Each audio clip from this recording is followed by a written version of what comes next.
Many of us feel stuck, like we're trudging through mud in our careers, relationships, or personal growth. We blame our jobs, our cities, or the people around us, but the real issue is internal. The feeling of being stuck comes from living inside our own heads, trapped in endless cycles of thought.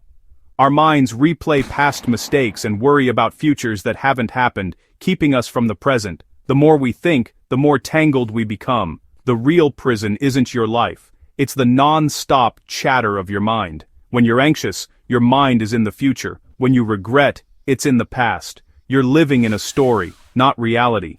The first step to getting unstuck is realizing the cage is your narrative, not your circumstances.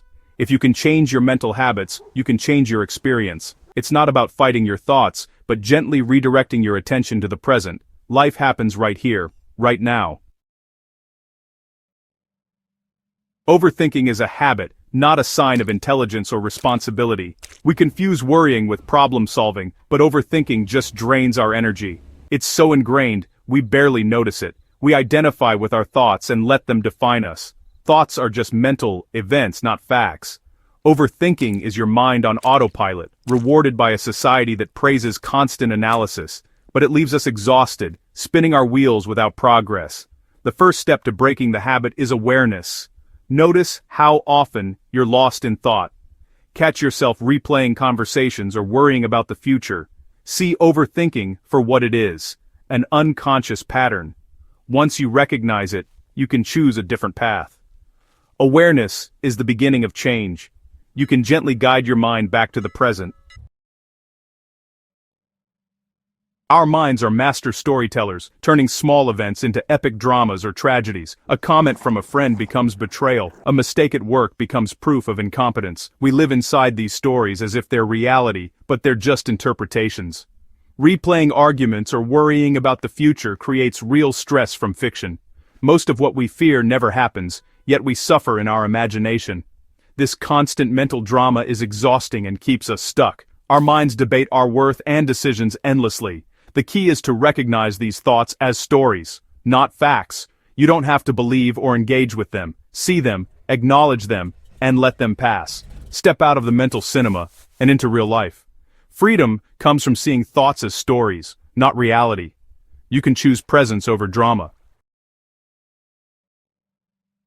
We overthink because it gives us the illusion of control. When life feels uncertain, analyzing every angle feels productive. But thinking isn't action, it's just spinning in circles. Our minds crave certainty, but in modern life, this often backfires. We try to plan for every outcome, but life is unpredictable.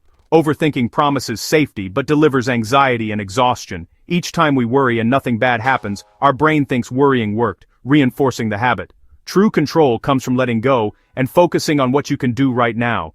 You can't control the future or change the past, but you can choose your response in the present. Breaking the cycle means trading the illusion of control for the real power of presence. Your mental gymnastics aren't keeping you safe, they're keeping you from living. Let go of the illusion and reclaim your life. Presence is your real power. Your mind is a powerful tool. When you use it intentionally, it can solve problems, create and connect, but only if you direct it. Most of us never put the tool down. We let it run wild, creating worries and judgments. The mind becomes the master, and we become its prisoner. The prison walls are built from repetitive, anxious thoughts. The key is realizing your mind is not you. You are the one who observes your thoughts. Thoughts are fleeting. You don't have to believe or follow them. Freedom begins when you stop identifying with every thought. You decide which thoughts get your attention. Use your mind with purpose, then let it rest. This isn't about being thoughtless, but being thoughtful. Let your mind be your ally, not your tormentor. Experience life directly, not filtered through constant commentary. The key to freedom from mental prison is the present moment. When your attention is here and now, the mind's stories fade. Try this. Focus on your breath for a few seconds. Notice the air, the rise and fall of your chest. In that moment, worries and chatter quiet down. Your senses anchor you in reality. You can't be anxious about tomorrow while truly tasting your coffee or hearing birds sing. Focusing on your senses pulls you out of the past and future. This isn't escaping problems, but gaining clarity to face them. In the calm of the present, you see challenges more clearly.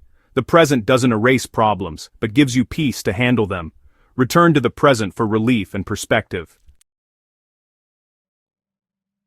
Your most valuable currency is attention. Where you place it shapes your life. If you focus on worry and regret, that's what your life feels like. Your attention feeds your mind. Feed it negativity, and anxiety grows. Most of us keep our spotlight fixed on mental drama, missing real life.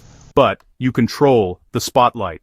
When you notice your attention hijacked by negativity, gently move it to the present. Each time you do, you vote for the life you want. This is a continuous practice. Your mind will try to pull you back, but your job is to gently return. Each return builds the muscle of presence. Over time, being present becomes your default. Where your attention goes, your life flows. Choose to let it flow toward peace.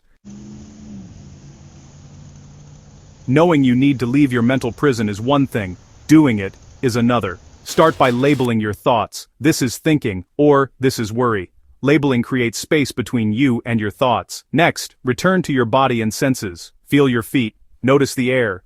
Touch an object. This grounds you in the present. Take action instead of spiraling in thought. One small step breaks the paralysis. Action proves problems are manageable. Notice emotions in your body, not just your mind. Ask, where do I feel this? And breathe into the sensation. Meeting emotions physically helps release them. These simple practices break the cycle of overthinking. Peace is always available in the present.